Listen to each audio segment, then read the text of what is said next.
It's a very small but sharp story. A face in the dark. Mr. Oliver, an Anglo Indian teacher, was returning to his school late one night on the outskirts of the hill station of Shimla.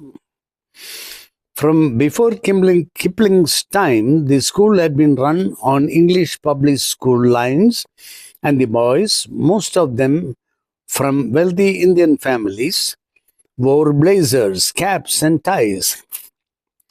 Life magazine, in a feature on India, had once called it the Eton of the East. Mr. Oliver had been teaching in the school for several years. And Mr. Oliver, an Anglo-Indian teacher, was returning to his school late one night. The Shimla Bazaar, with its cinemas and restaurants, was about 3 miles from the school. And Mr. Oliver, a bachelor, usually strolled into the town in the evening,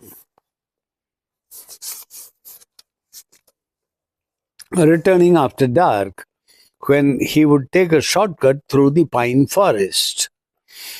When there was a strong wind, the pine trees made sad, eerie sounds that kept most people to the main road. But Mr. Oliver was not a nervous or imaginative man. He carried a torch, and its gleam, the batteries were running down. Its gleam moved fitfully down the narrow forest path. When its flickering light fell on the figure of a boy who was sitting alone on a rock, Mr. Oliver stopped. Boys were not supposed to be out after dark.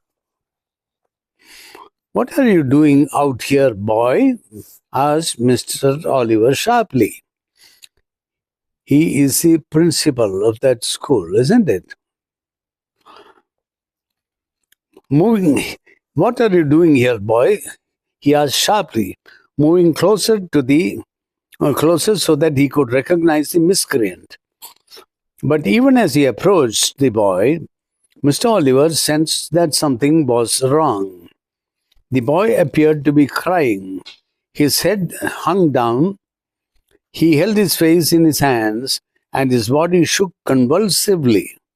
It was a strange, soundless weeping, and Mr. Oliver felt distinctly uneasy. "Well, what's the matter?" he asked again, his anger giving way to concern. "What are you crying for?"